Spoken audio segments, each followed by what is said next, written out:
You're listening to Siris Says podcast. Join us as we transcend cultural barriers and elevate diverse voices. Here, we inspire, inform, and empower one story at a time. Let's dive in. Welcome, guys, to Siris Says. If you're a return listener, welcome once again. Thank you for being here. So, today I have a guest that actually reached out through IG, and it was really cool because he reached back, which is rare. But here we are. How are you doing? I'm good. I'm doing good. Thanks for coming out. Yeah, thank you. We are currently in. Manhattan Beach. We like the beach. Yes. So, have you lived here for a long time, or? I've been in SoCal most of my life, and I'm a little more inland. I went to school at UCLA, so that's in Santa Monica. And then I graduated during COVID, so there was nothing happening here. So we moved down to San Diego, and that's when I really fell in love with the beach. So since San Diego, I lived in San Diego for maybe 2 years, and I moved back up in LA. And there's a lot of places to live in LA, but I think like this area is the best because you're out by nature and you don't feel that city crowd, That's true. right? It's a little more quiet out here. 100%. Otherwise, I don't know if I could do it. Yeah. And so I had an opportunity to talk to you before starting, the podcast, but you told me you like surfing. I do. I'm not a great surfer or anything, but I mean, I love it, right? I mean, I love being out there. I really got into it about 2019, and during COVID, there wasn't a whole lot to do. So, we were out there all the time. My girlfriend's into it, my friends are into it, so it became this whole ecosystem. And then, you start making new friends, community, a sense of community here. So I try to get out there maybe like 3 to 4 times a week if I can, depending on if there's surf. Like we were out there all week this week. The water temp just got warm, the sun's out again, so that's it's nice, yeah. beautiful. Yeah. That's true. Right now, it's like an amazing season. Uniquely about you, I reached out because I did see that you do servant leadership is huge for you. And when I talked to you, it's pretty unique because although you're in sales, you're actually pretty friendly and outgoing, and it doesn't seem like you have like an agenda behind you, although obviously we all want to make money. So how do you came to that style? This is unique. Maybe I'm just good at it. No, I mean, yeah, I mean, for me, I think it's about soulful sales, right? I mean, you can provide a solution to a person and give them the price tag, but it doesn't have to be weird. So, to all those that don't know, I run a marketing company for doctors. We do SMS and email marketing, and we call ourselves a growth partner because we don't just focus on lead generation. We work with the clinic for 90 days. We understand what their offers are. We build an AI agent for them that does all of the copywriting, so then all the copies are written, and then the AI agent that we create becomes like an asset that practice can use. So we work with them on an accelerated timeline for 90 days, and after they're done, then they're kind of part of our continuity program, which we offer them the system, the software, and the strategies to continue launching those programs by themselves. I didn't come from a healthcare background. This is kind of a long-winded way of explaining why servant leadership is so important to me. I didn't come from a healthcare background. I ran a e-commerce consulting business before this, so I've always kind of sold online. I've sold on Amazon, sold on eBay, and then 2021, I got more serious with it, and we did really well. So then we started helping other people launch stores. At the time, our ideal client was people who are probably 50 to 60. They're established. They have, assets in their portfolio, and they're just looking to add additional stream of income. So they come to us, they pay us a, done for you fee, and we build the store for them. We build and run the store for them. We did a good job. So we had, clients that were doctors that was like, hey, Kev, it sounds like you know this business thing really well. I don't, but, would you mind coming over and checking us out and see kind of what our problem is? They're 15 years in the industry, multiple offices, but they're always struggling to maintain revenue consistency. Yeah. I started shadowing his clinic. I was in their clinics, 9 to 5, 5 days a week for weeks and weeks at a time. And I listened, I understood what the patients were looking for. And it turns out that they don't need more leads. They have thousands of people that they've already served, but they've never recontacted people, right? So when people need them, they'll come to them, but if they don't, they never hear from them. So I think a lot of marketing is just reminding people that you're here with a solution and to build a genuine relationship with them. So, that's kind of how I see my partnership with my clients is, as a servant leader, I need to help them guide and bring them to where they want to go. But I think more importantly is the belief shift, right? Oh, I am a doctor that doesn't need more leads. I am a doctor that needs to nurture my leads. I think that's really where the magic happens is during that shift. And shift doesn't happen by telling you what to do. It's by inspiring and motivating you, but understanding why the alternative, might be higher leverage. It might be easier. It might be more soulful. So I let that trickle down in all the work that I do because I think at the end of the day, people buy from people they like. And if you come out the gate and want to sell you something, people can smell that from a mile away. Ultimately, you want to understand, do they have a problem that you can solve? And how likely for you to solve that problem and present that as a solution, not as a pitch. That's true. No, so true. And What were the top things that you noticed that a lot of doctors really fail to understand for that longevity of keeping that customer? Absolutely. I think a lot of doctors say they don't teach us how to run a practice at med school, That's true. right? Absolutely. So they kind of get into the industry, they want to help people, and they do. And then one day they realize that they want to start their own practice, and they do. But then what they don't realize is now you're a business owner. And as a business owner, you have to both be the salesperson, the marketer, the provider, the leader, the HR, all of the above. And I think that's really where I think inefficiencies happen. Doctors can get shit done. There's no doubt about that. And they're smart and they are, driven. I think what it is they don't know what is required of them from that job because they're looking at it from a singular role instead of like the bigger entity. True. So when they transition into the bigger entity, they take what they know, which is one part, very important part, which is providing excellent care, and they use that to judge or understand the bigger business as a whole. And yes, we want to help people. First and foremost is the patients and excellent care, but close second is the profitability of the practice. Right. And I think some people forget that. They forget that their practice have to be profitable for them to be around, to help more people. For when they have profits, they can reinvest in the business and help more people. Instead, they just help a lot of people. They burn themselves out, and they are kind of missing the bigger impact they can be having. Okay, cool. Yeah. And so what's really driving motivationally wise? What's the driving force for you, right? This is a very unique niche that you're doing this. To be honest, I think for me is an opportunity to partner with, excellent partners, excellent growth partners, but also to establish myself as a thought leader in this space. I think when we think about healthcare marketing, it's all about new lead gen. And I think it's a new way to look at, well, do you really need new patients or do you need patients that are more loyal? Do you see yourself doing this for long term? No. I think I'm open to other industries, but I heard this from a mentor once. It's like you start this business until you can prove that this business can stand on its two legs. You don't have the right to start another business. I think what oftentimes happens in entrepreneurship is we're so passionate, we're so driven. We take a look at the project, and as soon as we have opportunity, we jump on it.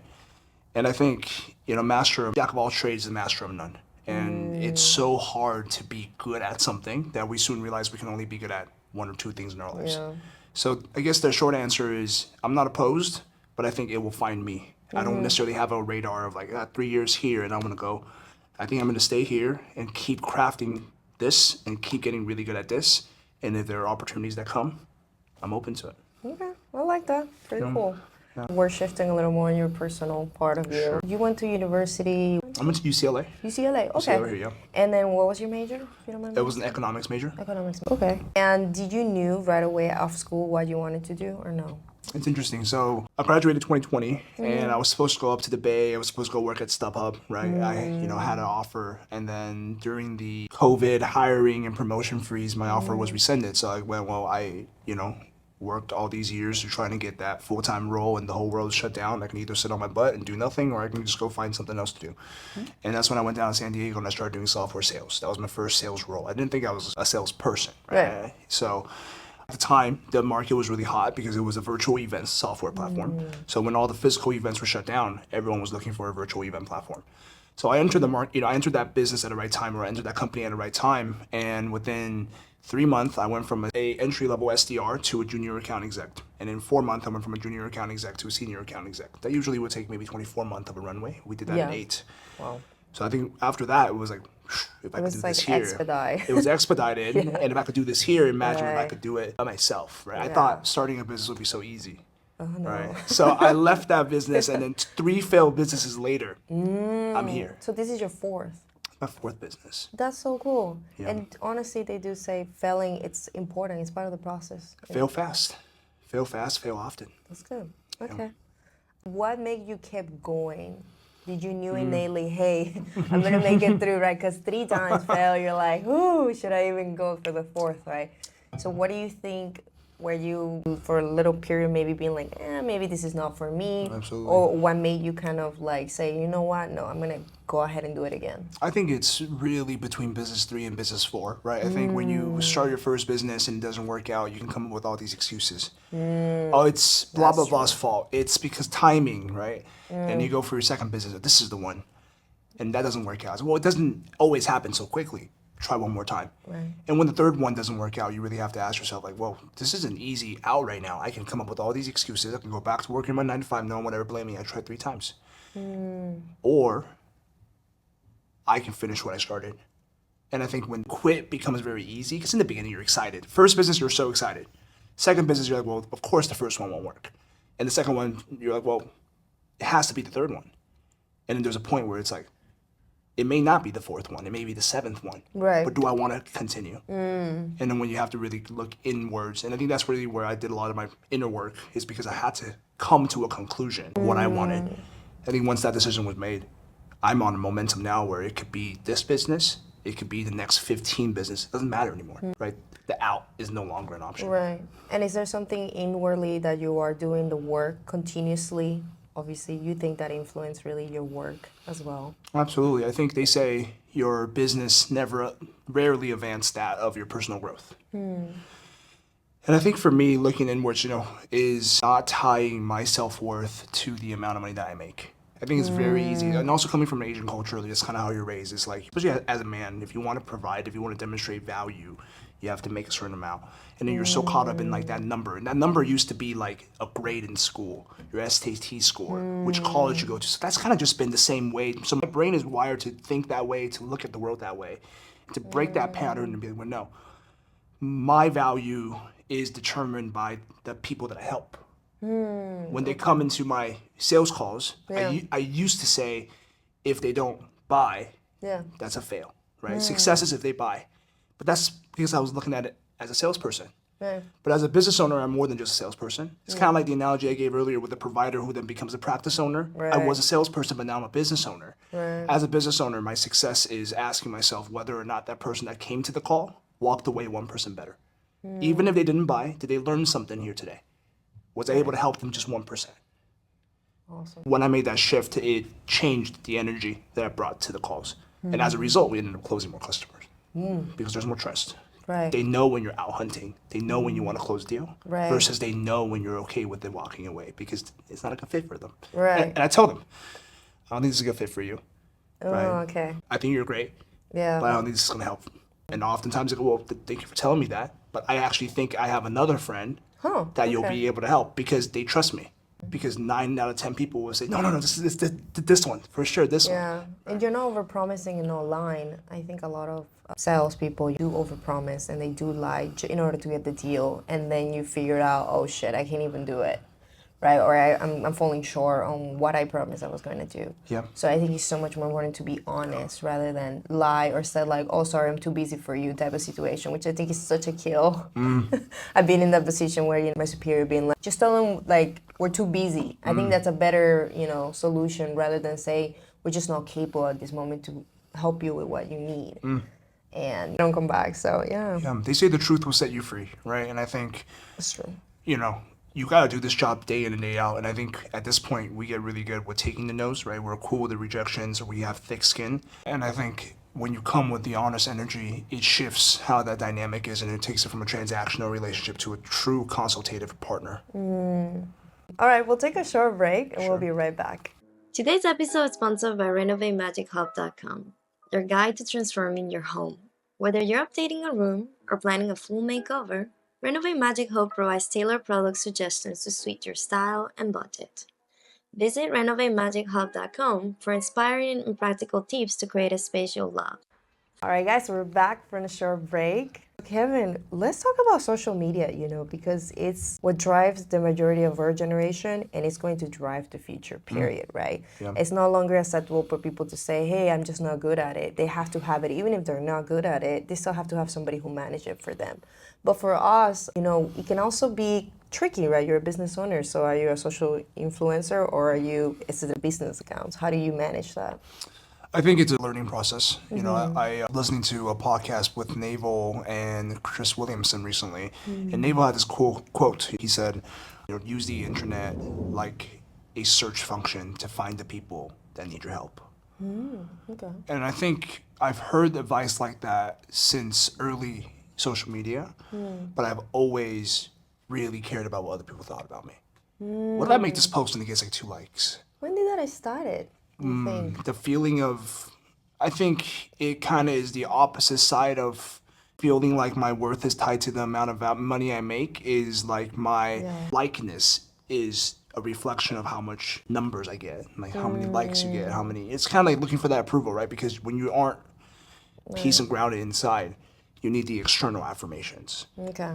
And you can call your mom tell you she loves you, right? But you're not gonna get that kind of like unconditional from other people. So you really have to earn it.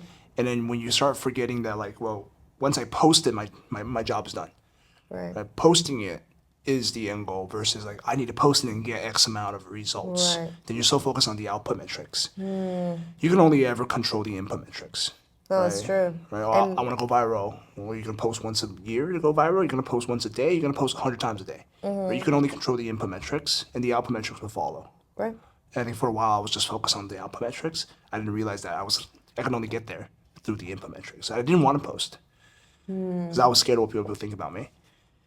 But at the same time, you wanted to see what people would say after you post, right? It's always Absolutely. like we care so much about the before and the after, and like we lose track of the moment of just posting, right? And being like, hey, I did my job. This is a good accomplishment.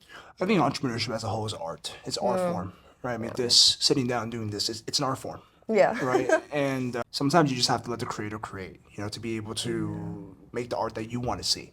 It's tough, yeah. Right? Sometimes you're like, oh, what do other people want to see? What's a high converting hook? What's an attention grabbing visual, right? And then you forget that, like, well, the greatest artists just made what they want to listen to. Yeah. What And they want to see. Also comes out so much natural when you're you.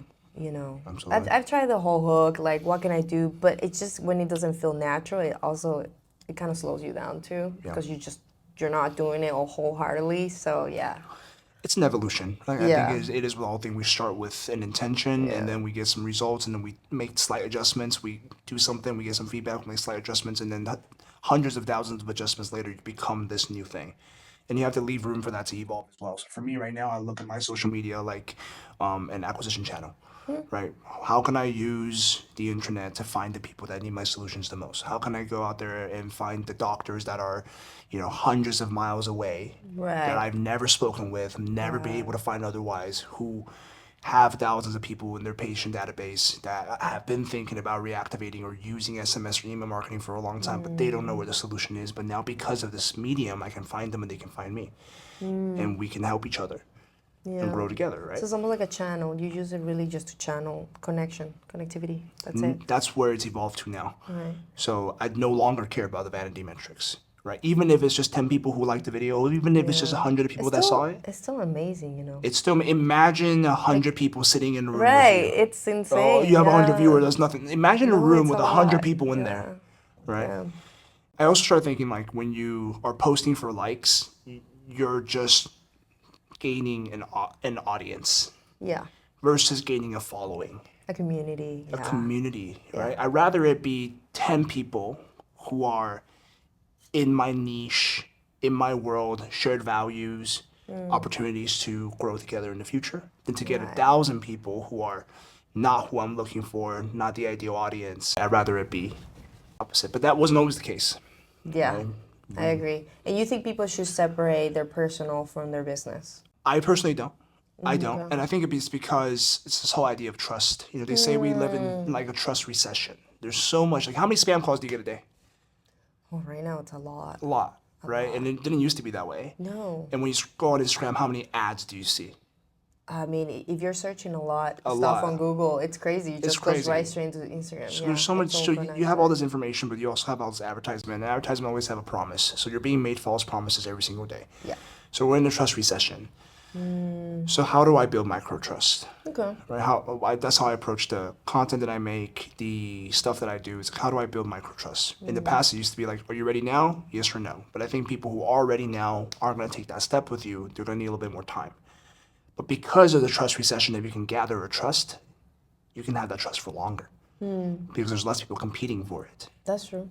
Right? So, see like, what you mean. am I willing to make a piece of content, have a conversation, not for a sale today, maybe for a sale 6, 12 months later? Yeah. And I think the winner is the person who can continuously do that, to continuously put something in without expecting something immediately to return. How do you deal with people that are seeing different versions of you, of course, because you're doing the same account, your personal and your business, and obviously, as you know, most people do not like it when you're evolving. A lot of people start to criticize and just inherently, I don't know what it is with humanity, they just can't stand seeing someone getting better. You know, especially if they're stuck in one level, which happens pretty often with a lot of people. So how do you deal with that grief? Because it's kind of a grief, right? Having all these friends, all of a sudden you're growing, you're excited, you think they're excited for you, and then they start unfollowing or leaving you. How do you deal with that? You know, it kind of reminds me of an Alex Ramosi quote. You know, he said, I want to make it easy for those people to unsubscribe. So I actually want to post more, right? If every post that I make, I'm seeing some of my old friends unsubscribe or unfollow, I actually want to make more of them because I want to filter those people out. Once all the naysayers is out the room, then I can actually give a message.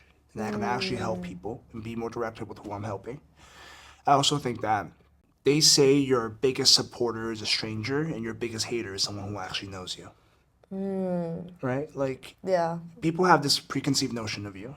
And people are evolving. They are evolving, we're evolving. But no surprise, they're more worried about their own evolution. True. They don't know that things have changed for you. Right. They don't know what's going on in your life through this 30-second video. Right. They just want to see an idea of you. Yeah. And if you weren't there when I was down, then you're definitely not going to be there when I'm up. Right? So Yeah. I think it redefined loyalty and it redefined like what true friendship is like. You know, you definitely have friends that said they got your back, that they will support you, and then they're the first to unsubscribe. And you also got those silent people who never likes a post, who never reaches out, but they see you. I was out at dinner once, and then I ran into an old friend. I haven't seen him in like 10 plus years. And he was like, Kev, I see what you're doing online. Keep on going. And I was like, you saw it? I had no idea you saw it. There are these silent supporters. That's there every episode. That's there every piece of content. Quietly but supportive. But supportive. And those are the people that I make them for. I like that attitude and that you think of that moving forward. That's cool. Awesome. So now that you overcame the hurdle of not having a successful business, now your business is successful. And let's talk about how do you maintain that, or how are you aiming to maintain that? And obviously it gets harder and harder because I'm sure you put yourself, you know, higher and higher goals. So how are you maintaining that, and are you doing something different, or are you trying to grow, you know, personally to grow your business as well? I think all of that, right? I am actively getting better as a person so I can be a better leader for my business so the business can grow. I also think that if you want to move mountains, you can't do it alone. And I think before it was this mentality of like, I can do it all myself, or I have to do it all myself. And I think a big transition that resulted in growth is recognizing that you can't be everywhere at once. And you have to work on the business, not in the business. So as soon as you find yourself doing the same repetitive task, working in the business, you have to outsource that task. So I went from a one-person team to me plus a VA. And we went from me plus a VA to now a setter. Now we have me, a VA, a setter, and an EA, right? And it's not easy bringing these people in because A, you have to find the right culture fit. True. B, most people are lazy. Yes. C, you've never trained these people before. You've only done it yourself. So you have this idea that it can only be done this way, and you're gonna have to relieve that control.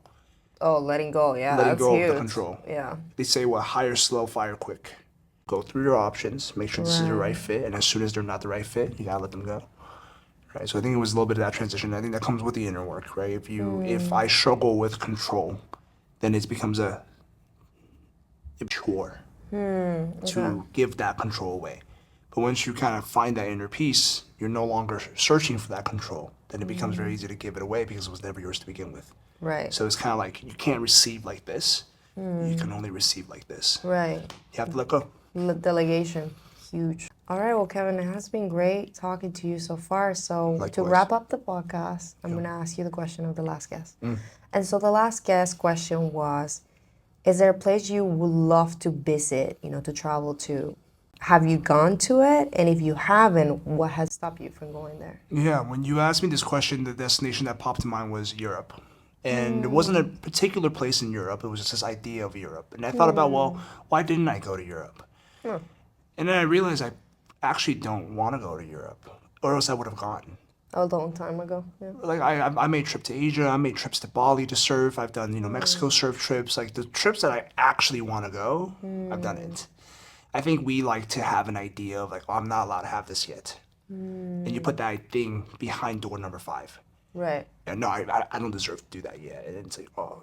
But then when you really look at it, it's like, well, how much does it cost to actually do it? Right. It's not as much as you think. Can you really walk away? Oh, I'm too busy. You can't walk away from your business for 5 days?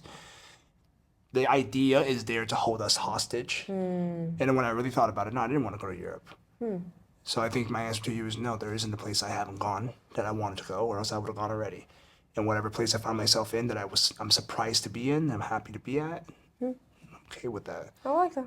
Okay. Yeah, so it's not the answer you're looking for, but No, I think it's a good answer. Maybe a lot of people are in the same spot as you. You know, they have this idea, but if they really sit down and think about it, it's a me, you know, thing. Like, it's just I haven't wanted to go. Maybe you really don't want to go. maybe right? we don't want to go. We just want to have this idea that I Right. can't do it yet, Right. right? And use that to hold ourselves hostage. Yeah, I could see that. Yeah, no. We're almost addicted to the idea of FOMO.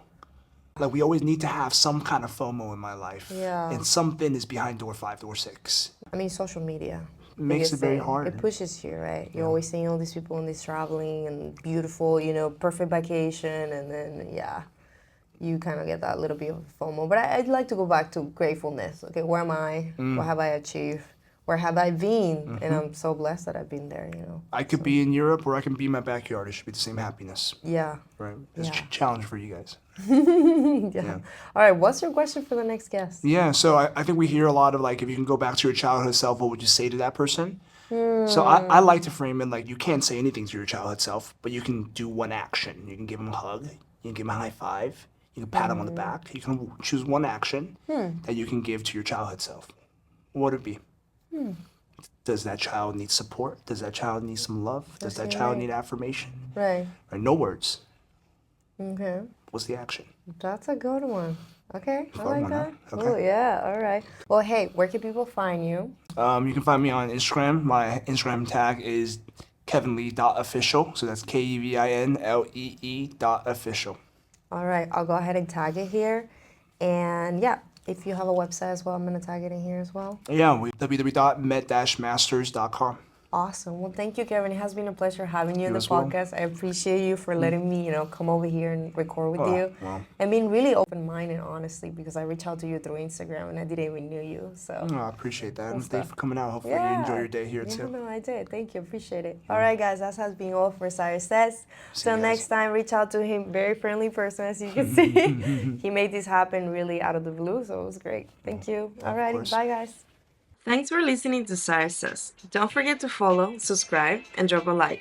Share your thoughts in the comments and stay tuned for more inspiring stories. Until next time, keep chasing those dreams.